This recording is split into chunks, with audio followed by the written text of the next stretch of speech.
What comes to mind when you think of a corporate board of directors? Thankfully, the vision of a bunch of old white dudes eating caviar and playing golf is starting to fade.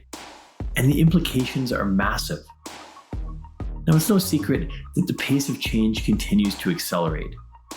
This rapid transformation is redefining how businesses and boards function.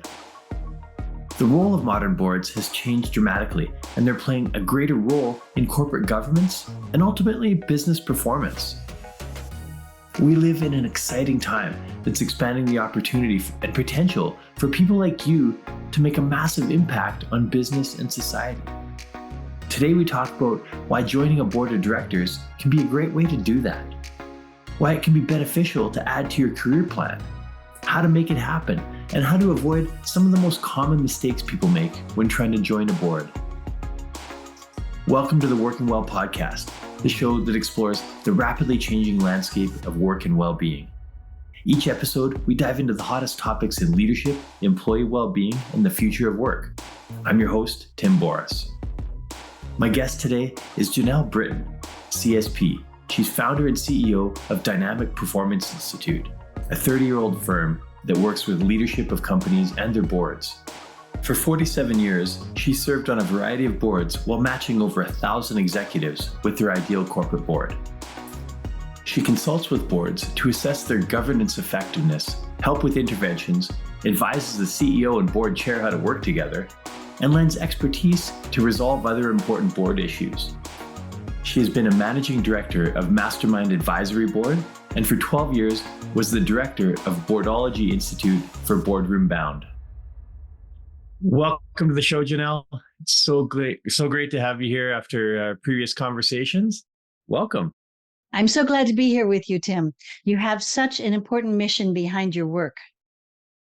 Thank you. Well, and discussing boards is a pretty unique topic for the Working Well podcast, and some of the listeners may be a little unsure why we're featuring it, but I'm excited to feature it because I feel the role and the potential impact that boards can have is so often misunderstood by many people outside the C-suite in business. A lot of people just don't even consider it, especially if they're maybe new to leadership or not even in leadership at all. They're like, I could never be on a board. I know you have some amazing insights to share. You've got an incredible history with boards, and I look forward to diving into it. Now, let's start with a simple yet nuanced question.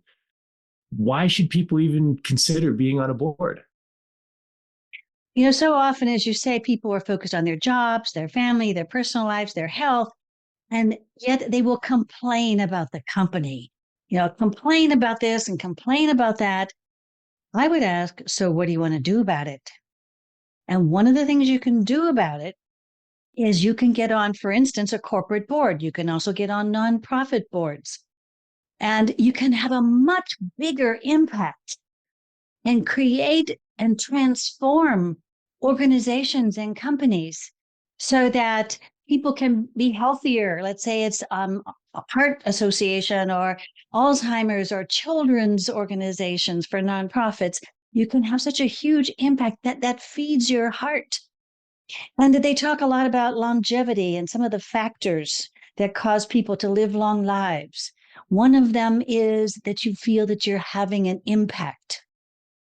So Yes. What feeds your heart, you can make a big change in the world. And again, if you're complaining about work, well, what at the bigger level could you change to create a better work culture, for instance, is to be on corporate boards. I like what you said about that. It's really the passion and purpose. And so much of what people struggle with in day-to-day life is just not having that passion and purpose. They feel that they're always run down and beat up by work. And how realistic is it for people to get involved in boards then? I would suggest that as you have progressed in your career and you get to a stage of your career where you feel you've learned some lessons, you've accomplished some challenges, you've maybe even done a turnaround in your department, you've had some things where you could share what you have learned with others. That's when you're at the stage of when you can give back at the board level. And when you're going to be on a board, there's a couple of other things to think about. It can help your career. It increases your credibility when you talk about serving on a board. It also challenges you to think more strategically about problem solving, about planning for the future, about how you want things to be. And it lifts up your perspective from the day to day grind of things so that, again, you can have a bigger impact. But I like that, and you mentioned that once people get to a certain point in their career, but if we flip that upside down and say, what about someone who's new to their career and wants to accelerate it more effectively? How can someone that's really like a new worker set themselves up for long-term success? What opportunities exist for them? Well, first off, put it on their career plan to get on boards. And then to work towards it, one of the first steps for a newer person in their career would be to be on nonprofit boards and find a board that you are passionate about. So there's a lot of different kinds of nonprofit boards. So one kind is what I would call the charity type. So again, if it's a disease or if it is domestic violence or children related or something that you care a lot about, then first get involved in the organization and then work your way up to be on the board. And another type of a nonprofit board is professional associations. So let's say you have got your accounting degree, the Professional Association for Accountants, to get on that board. You can be on your local chapter board first. You first get involved, maybe on some committees, and then go for the board, and then go for the national board. You will grow so much as you go through that process. And so let's expand that a little bit and identify the differences between you mentioned corporate boards, nonprofit boards, charity boards. What are the major distinctions and differences between those? Well, in some ways, there's a lot of similarities. And in both cases, nonprofit and corporate, you have a fiduciary responsibility. That means that when you're on a board, someone can sue the board for their decisions. So the purpose for you being on that board is to make sure that the board's going to make educated decisions. Now, the judge of what's right and what's wrong can be the court system, but in most cases, court systems bend in favor of the board as long as they asked questions to try to make the right decisions. So there's the fiduciary responsibility is similar in both. And another thing that's similar is the amount of time required. You might think nonprofit would be less, not necessarily so. So for instance, let's say you're being interviewed for a board of either type. One of the things they'll say is we have 4 meetings a year, or we have a meeting a month. So then you're going to put that on your calendar and you're going to say, okay, there's that 2 hours I'm going to allocate to that, whatever, at board. Or for a corporate board, sometimes it's a whole day, once a quarter, a little bit different timing. That's only the tip of the iceberg.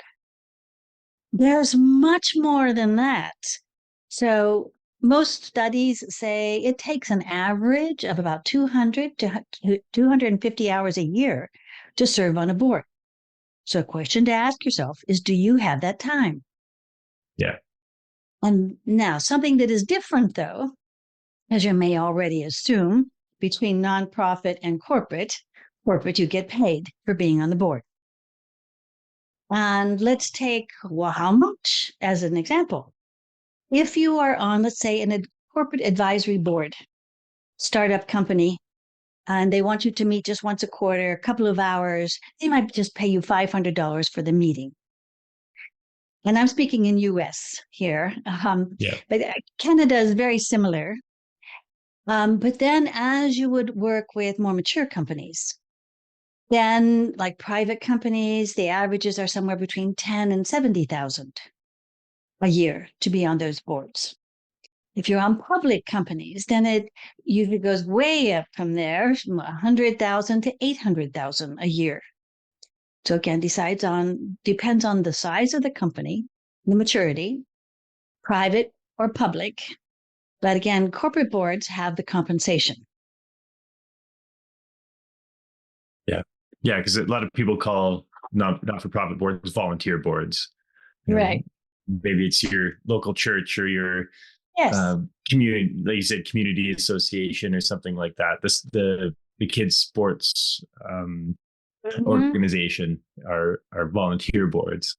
Mm-hmm. And And yeah, then okay. the kids schools that they go to be on a school board. Yeah. And all that's good experience. Yeah, and you mentioned the different meeting rhythms that they'd have and what the time commitment might be, but what types of I guess decisions and subcommittees and things like that are there, and what opportunities are there to learn? Yes, that's a very good point. Almost always when you're on a board, there will be some subcommittees.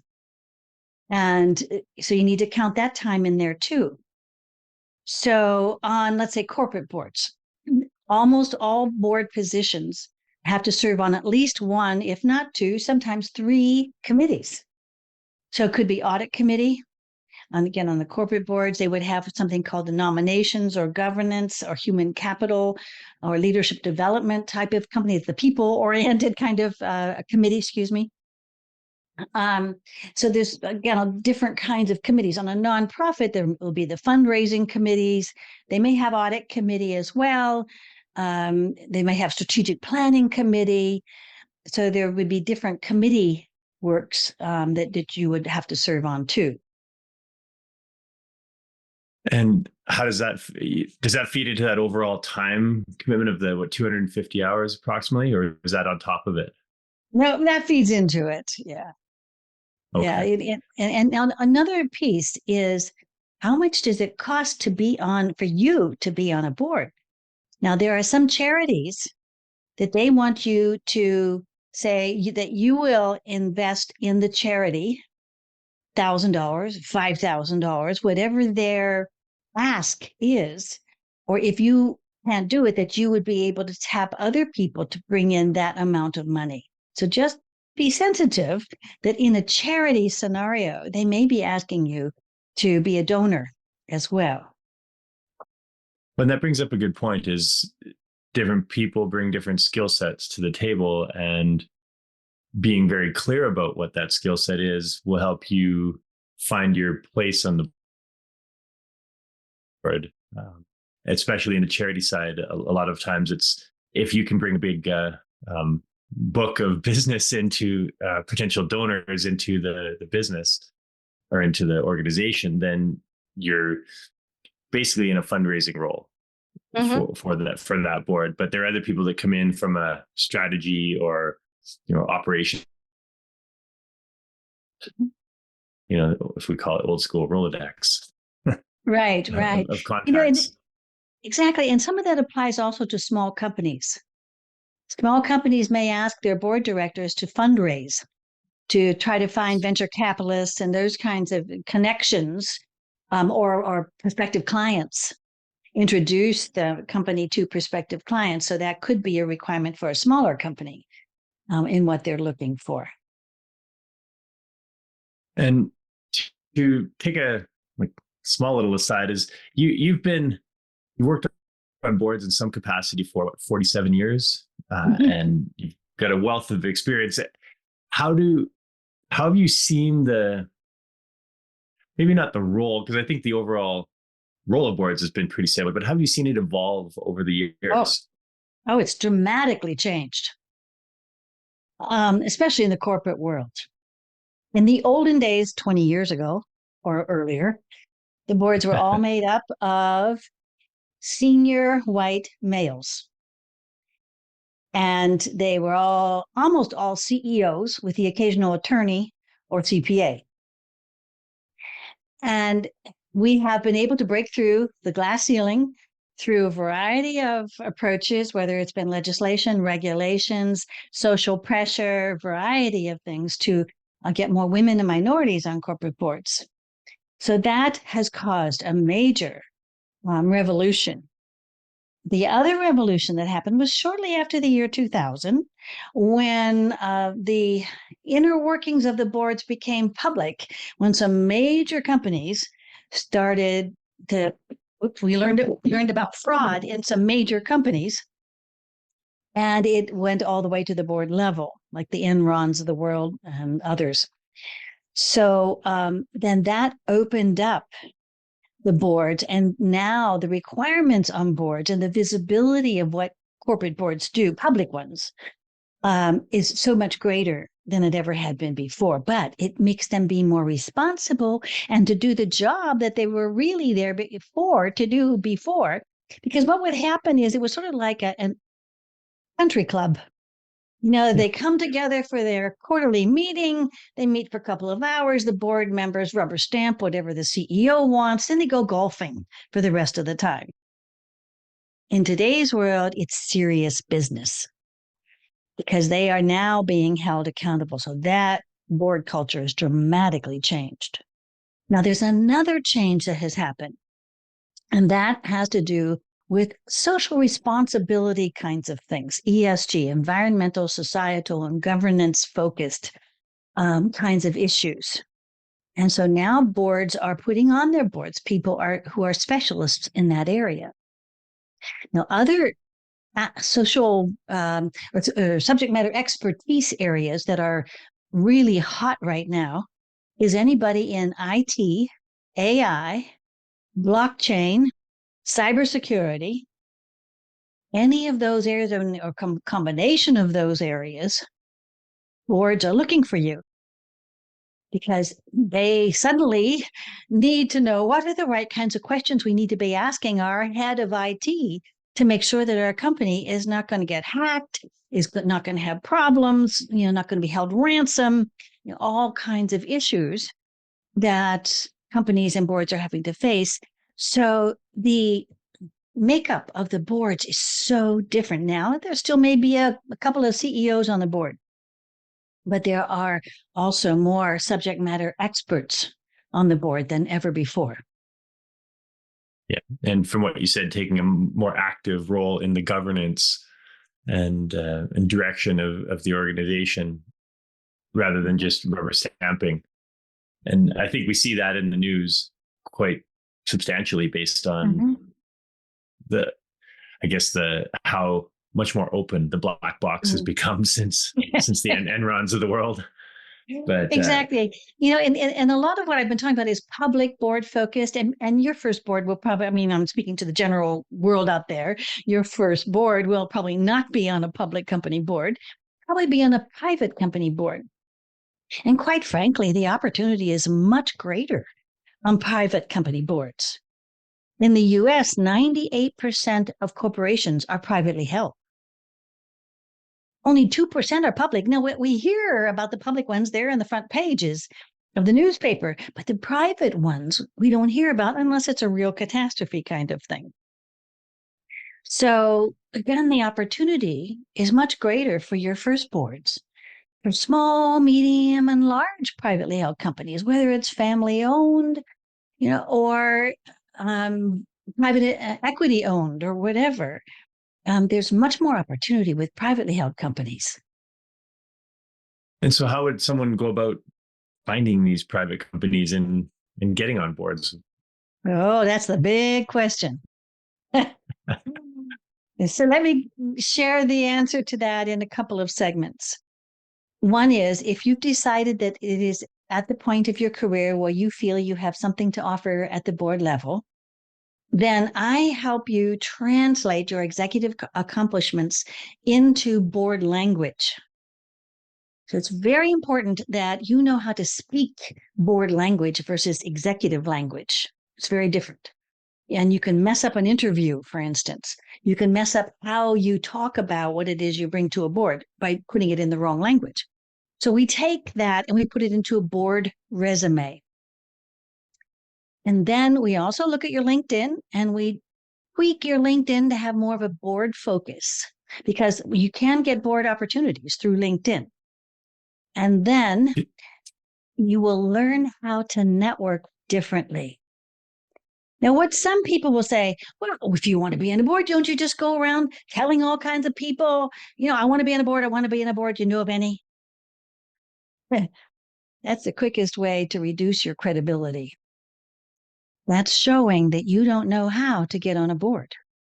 It's much more subtle and much more finessed. So, what you need to do, and I show you how to do this, is I will show you how to look at all the colleagues you know, organize them into 8 different categories. Because it's been my experience that people in certain kinds of positions are the best ones to help you find the right kinds of opportunities and the right kinds of fit for you too. That's another very important thing is we go through a whole thought process about where's the best fit for you. So then I would show you how to approach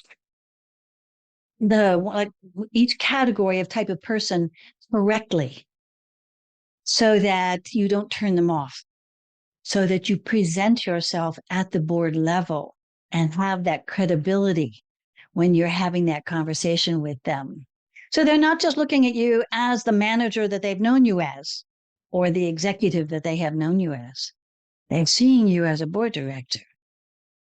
And I'll show you how to have. Can you give a couple examples of the language that might be used, just to that Sure. would position you from a board perspective versus an executive perspective? Some people might say, "Well, I've done a lot of project management." Project management is not what boards do. They are strategic. So you can say I led, $50 million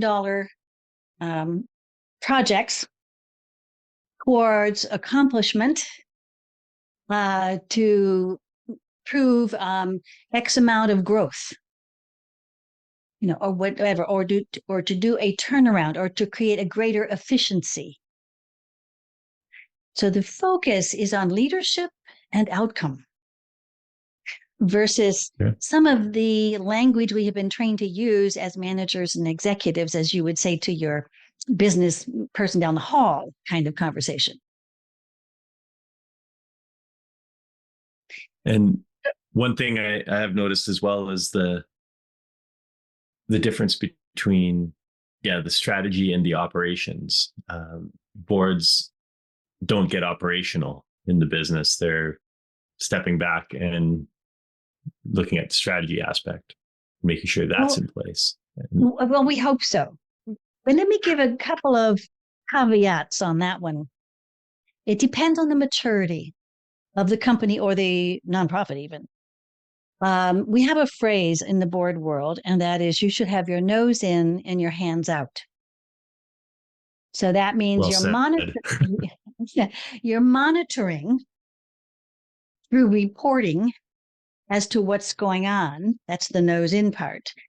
But unless there's a major problem, you keep your hands out and you advise through questioning, help the director of IT think through this transformation that they need to do or whatever. Now, I'm going to take a different tack on that. If it is a young company or a nonprofit that doesn't have much staff, you may need to be more hands-on. You may need to get in there and be more operational. Okay. So it's a question to ask when you're considering a board opportunity of, is this a strategic board or an operational board? Okay. Yeah, that's a perspective I hadn't thought about it too much, but I guess you're right. Yeah. On the nonprofit side or small organizations. So are you getting a board position or are you getting a job? Yeah, right. Yes, exactly. And another thing, your focus is also on work-life balance and health and those kinds of things. And I hate to say this, but nonprofit boards tend to be more dysfunctional than corporate boards. And that means that there can be more stress. Well, why is that? Because people who are serving on nonprofit boards often come there with the heart part, They care about Alzheimer's disease, curing it, but they don't know how to be on a nonprofit board, or they come from a place of ego and they want to have their way. And it can create all kinds of dysfunction amongst the people and even within the organization. So I'm a board consultant, one of the things I do. So quite frankly, I get more board consulting engagements with nonprofits than with corporates because of that. So I just give you that as a heads up. So that, for instance, let's say you are investigating whether or not to be on a nonprofit board. Try to check to find out how functional or healthy that board is and how it relates with each other, or how it relates with the staff as well. And how might you do that? You could ask, when decisions are being made, how much discussion happens? And if there's no discussion, that's a problem. And then if there's a lot of discussion, and you say, are there factions on the board? Are there groups that tend to align with each other on certain board decisions? That can talk about issues. That's often when I'm brought in. You can ask, how does everyone participate in discussions? So, well, no, it's basically just Janelle. She just talks all the time. So it's, again, finding out if there's a dominating personality on the board is another way to find out. And another way is, I'm sorry, go ahead. No, go ahead. Interview the CEO or president of the organization or the company and ask them, how do they view their relationship with the board? And what you're looking for, do they view them as partners, advisors, or do they view them as adversaries? That's a really good point. Yeah. Yeah, because seeing how you mentioned the dominant personality, and I've seen it in a couple boards that I've been on too, is whether it's the head of the organization, CEO or whatever that is on the board, as the company representative, they're leading the charge and they're very dictatorial. And sometimes the board cows to that and really doesn't call them and doesn't do their fiduciary duty. Right. Yeah, absolutely. And sometimes it takes guts to stand up to a powerful personality. So do you have the guts to do that? And diplomatically, of course. So often that requires a lot of thought ahead of time about, how can you bring up something diplomatically and whatever. And that's part of the 200 hours is thinking through how to really have an impact in a positive way. But, understanding there's power plays. Whenever you get two people together, there can be power issues. Yeah. And if you think there are politics in companies, there are politics on boards, and that's just part of the navigating that we have to do through pretty much every aspect of life. It's high school in suits at times. Yes, absolutely. I was just thinking about some mistakes people make when they decide that they want to be on a board. Again, part of it is to ask themselves, why do I want to be on a board? Is because I want the ego? I want to be able to say I'm on a board. I mean, that can be a valid aspect, but what percentage is that? Is that 10 or 20%, or is that 100%? So, also looking to, your what it is you like to bring, your helping aspect. You're helping to make the world a better place, or the company a better place, those kinds of things. And some of this comes out during the interview process. I coach people through interviews. So another mistake that I've noticed that some people make who are coming from their ego is that they say, I don't need any advice about going through. I've done hundreds of interviews. An executive interview or job interview is different than a board interview. So I had one man come to me, he said, I've had 4 first interviews for boards of directors and never got past that. So I talked with him about how he presents himself. Well, he presented himself ego first. So I had to work with him on other motivations and respecting others, intelligence. He's not the smartest person in the room. Other people are intelligent, those kinds of things. So it has nuances to it that are different. And that, yeah, you make a great point. And why do people want to be part of boards? Is it part of the career trajectory? Is it part of giving back? Their passion for a particular topic? What are some of the other mistakes that people make? Before, you had mentioned the not having a board resume versus just a traditional resume, and some of the verbiage used. But what are some of the other common ones? As people get into this, they don't realize it's going to take a while. In some ways, it's almost like getting a master's degree. There's a lot to learn.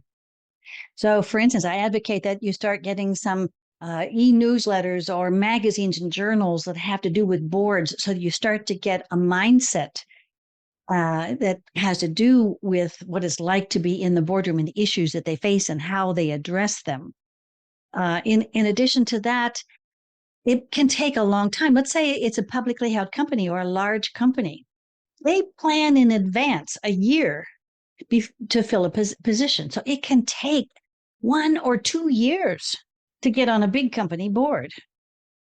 So people get impatient waiting, and there can be a lot of document exchange. Now, another challenge with it is, at least here in the United States, there are rules and regulations when you're being interviewed for a job about questions that they cannot ask you.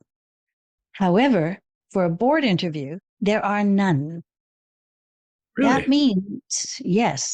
That means that they can ask you about your family, your relatives, where they work. They want to make sure that there are no skeletons in your closet that will end up being a part of a bad reputation that would reflect on the company.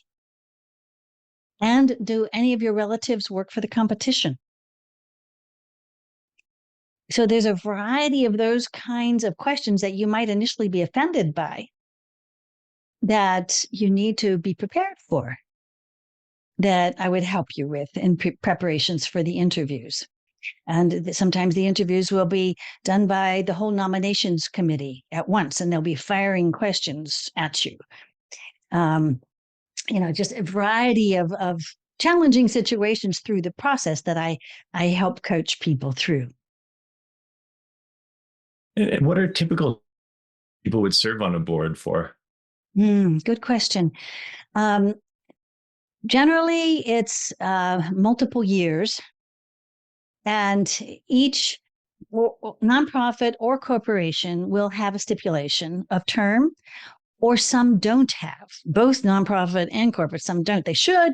Good governance says you should, but it's amazing how many private companies that there are no term limits whatsoever. And very often in private companies, they view it as a long-term commitment. It could be 20 years. It could be 10 years. Especially like a family-held company, you become like a part of the family. So it is that long-term commitment there.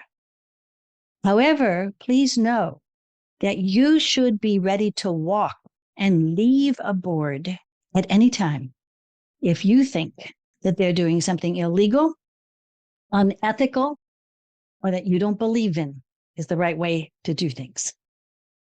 So no matter what the term is, you have a right at any time to leave. And I think that's aligned with what people ideally join boards for, is to make a difference. Mm-hmm. And how do we balance I'm here to make a difference and walking away when you feel you can't? Right. Yeah, absolutely. I've been amazed at how many nonprofits have things like sexual harassment, even organizations that you would totally not expect it. That there can be things going on inside the organization, discrimination, that when you find it out, you could be very helpful with helping to clean it up. So, yeah, if you want to take that part of the challenge, but it may not have been what you originally signed on for because you thought you would be helping with a health kind of challenge versus internal issues. But you may discover that and ask yourself, am I willing that if I find out that the CEO is stealing money with dealing with that? If the CFO is stealing money, most fraud is done by either the CEO or CFO or the two of them together. So that's part of your fiduciary responsibility, is watching over that. And what are some of the conflicts that you've seen come up? You mentioned that diversity and the ESG, corporate social responsibility, has been one of the biggest changes over the past 20 years. We'd like to, in an ideal world, think that that's all been received well at the board level. What are some of the challenges that you're seeing with more diverse boards and more women on boards? It's still lower compared to what it should be, but how are some of those changes happening? Let's say a woman is the first woman to go on an all-male board. She should be prepared, not be heard. That the points that she makes, they will say, and then move on. Or someone else will make the same point later. And everybody else say, oh, that's a good idea. And she'll be thinking, I just said that 5 minutes ago. Didn't you hear me? But, quite frankly, we've been used to that throughout our whole career. And before I gave a presentation once about boards, a woman came up to me ahead of time and she said, have times changed? Are boards now going to really listen to us women on the boards? I had to say to her, you have to still fight the same battles that you've been fighting all the way up through all the glass ceilings you've broken through already. It can be even sturdier of a glass ceiling in the boardroom. But by now, you should have learned diplomacy and how to stand up and persistence to keep pushing forward to help make a change happen, even in the board dynamics on how they are with hearing you, for instance. And there's been some interesting studies that the more women there are on the board, how that increases how women are listened to on the board. And if a woman can get to chair the nominations committee, that can cause the quickest change in dynamics on a board, bringing in more women and minorities, and also paying attention to that in the leadership of the company and shifting a culture. So that can be a very powerful position to be in. Well, and there's so many studies and research and practical applications of how creativity and profitability and all these benefits that happen in the company level from diversity and inclusion. And it makes perfect sense that the same would happen with the boards. But I think that's been slower to change. Absolutely. Insurance industry is famous for the senior white male stereotype. There was a woman CEO and chair of the board of an insurance company on the East Coast that was the only insurance company that was able to turn themselves around within a couple of days when COVID shutdowns happened, because she had prepared the company for emergencies. She had the foresight and the guts to be open, to think through what if scenarios every quarter so that they were prepared for all kinds of what ifs, so that everybody already had laptops that they could take home. And they were ready to continue business as usual. Yeah, diversity of thought, diversity of experience is so valuable. And what do you think? Well, you've seen lots of changes so far. How far still do you think it has to come until we're at the point where it's common practice? In the United States, we have not really had quota regulations like they have in Europe and other countries. That was the fastest way that some countries, I'm going to call it overnight, although they would give them, a couple of years to make that transition, to get to equity. We would call it like 50%, representing the population. We're not there yet. We are getting better. We need to get a lot more women and minorities on boards, and in our cultures, our work cultures as well. And nonprofits need to do the same. Some nonprofits are better than others, but some of them are still old school, big moneyed focused. On some charities, it will be big moneyed people. Their focus is always, well, you got to bring $10,000 to the board. And there's no one on the board representing the people who they are helping, let's say immigrants. So they don't have that perspective on the board. So that's why the micro donation companies are eating their lunch and taking all the donations. Yes. To still continue to look at themselves, to ask themselves this question: are we relevant?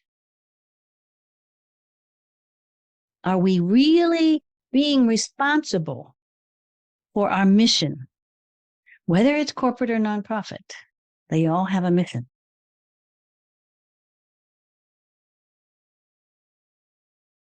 And diversity of thought and experience and is going to help,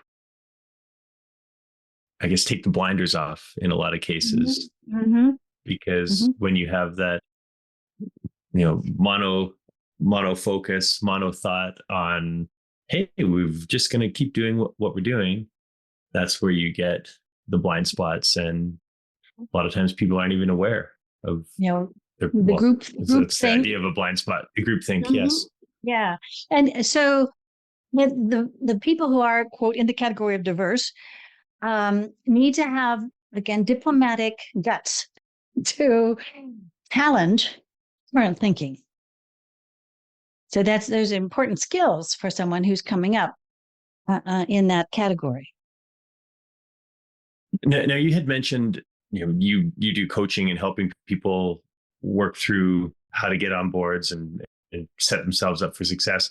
Are there courses people can take as well to do this, and what ones are out there? I offer courses. I usually do them through other corporations. Right now, I don't have any on the docket coming up. But I would suggest that, quite frankly, the best way for most people is to do a one-on-one, because it's customized to their needs. So that if wherever you are in your career, I work with you there to help you fast track to your goal of being on the right kind or the best fit of a board for you, whether it's a first nonprofit or whether it's a first corporate or whether it's your second corporate. Sometimes some people, through what I would call serendipity, get on their first corporate board. Their college buddy says, hey, come be on my board. You say, sure, I was just thinking I wanted to be on a board, and they take it. Maybe they shouldn't, because it really may not be the best fit for them. And it might be hard to hold your buddy responsible for dysfunction of some sort or another. But again, I help you think through your strategy and make sure it's going to be a good fit. And it's something we do over time. I'm a very practical person. So I take you step by step by step. So you feel the progress. You see the accomplishments as you're going along. and you're in control. So that whenever you are ready, you're doing it. I like to set it up so that you won't need me later on. You'll know how to build your board portfolio, as you may want to have one board on the side right now. Let's say you're working full time and you want to have one corporate board. And then, but as you mature in your career, you may want to have 2 or 3 or 4 boards you want to be on in retirement. It's a great retirement strategy, so that you would put your schedule out there for quarterly meetings. You'd work with each one, but yeah, you would have independence being a retired person, to travel more and those kinds of things.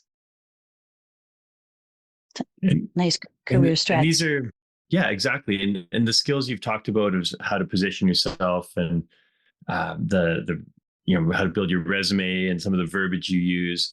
What about I guess the practical skills of once you're in the board, like the understanding the governance and the governance and the structure and things like that? How do people learn those, especially if they're new and they might not have experience with that in an executive position? Sure. There are a lot of organizations will teach you about board governance.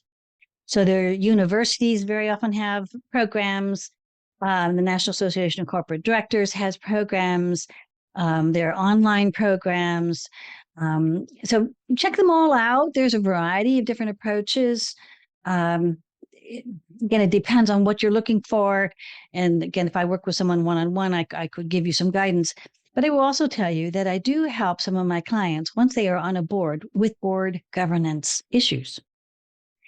I also have a board governance assessment that I put people through. So it's a questionnaire that helps for a person to see what their current knowledge level is around their board contribution and fiduciary responsibilities and those kinds of things. So then they would know what areas they need to study up on. So it's very targeted in that way.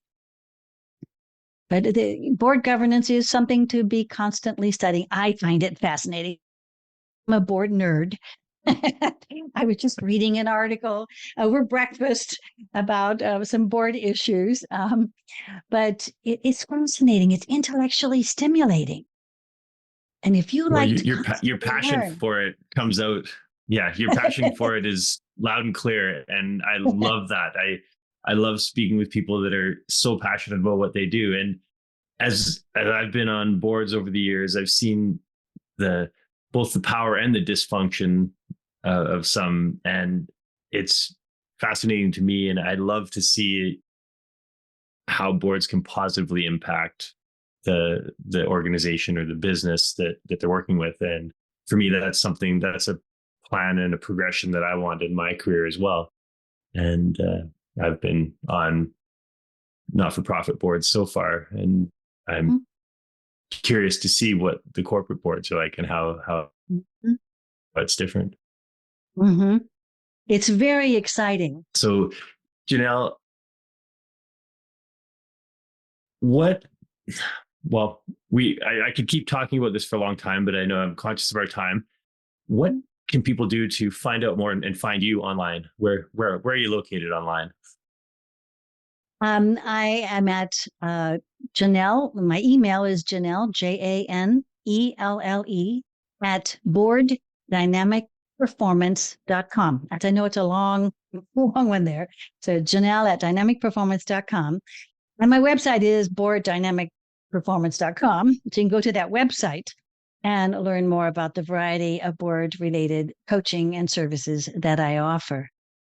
And I was thinking about, the best reason for people to be on boards is that they should believe in the organization and or the company, love the product, love the service that, let's say, the company makes or does, that you should respect the people on the board, and that you should want to have a greater impact. And with those kinds of motivations, that will affect the questions you ask as you're going through the process. And again, I can help guide you through it. There's a lot to know. There's a lot to learn. And I work with all levels of managers and executives to help them along this way. So again, and I can offer to you a free 30-minute conversation. So let's say you'd like to explore this. You say, let me check this out. That you can simply email me and let me know that you're interested. Or you can also connect with me on LinkedIn. Again, Janelle Brittain, Janelle, and then Brittain is like Great Britain, only 2 T's. I have more T than they do. But at any rate, you can request a 30-minute free consultation to check and see, is this for me? Or is this for me at this time in my career? I'd be glad to get to know you along these lines. And that's a very generous offer. And thank you so much. I'll make sure that goes in the show notes, and I can put a direct link to your LinkedIn and the website as well. So fantastic. I might probably take you up on that myself. All right, let's do it. Yeah. Thank you so much. And what's one last, well, obviously the consultation, the first step that people can take. What's one word of advice you have for really those new leaders out there that are thinking, I could never, ever be on a board? What's one advice you have for them? Make it a New Year's resolution that you will put it in your career plan to serve on a board of directors, whether it's nonprofit or whether it's private. Tell you one quick story. I had a 28-year-old young woman get on a corporate advisory board. Why? Because she was a young person and she fit the type of market segment that they wanted to grow in. So they were recruiting people who were in their 20s to advise them on how to sell to that group. And that was a paid board. So there's all different kinds of options. And again, and I can help you find them depending on how you would like to serve. But as a New Year's resolution, put it on your career plan and start to take a step forward. Love it. And you bring up a great point, is that with the diversity and bringing new thought processes and people onto boards, there are opportunities that were not present even 5-10 years ago. Right. And so to be able to open your mind to the fact that, hey, boards are looking for these people, and why not me? Why not apply? Be part of the change process. Mm-hmm. Yeah. Why not you? Wonderful. Absolutely. Thank you. Thank you so much. It has been fantastic speaking with you, and I will make sure people get your offer of a free consultation. I'll put that in the show notes. And thank you again. So wonderful chatting with you. And I'm so excited about the mission you have with helping people to blossom to their best, whether it's health, career, mind, it's all wrapped up in helping each person be their best. Thank you so much, Janelle. That wraps up another episode of the Working Well podcast. If you enjoyed the show, please rate, review, and subscribe wherever you get your podcasts. Which guests or topics would you like to see featured on the show? Message me through LinkedIn or on the contact page of timboris.com. Thank you for tuning in. I'm Tim Boris with Fresh Group, and look forward to seeing you on the next episode.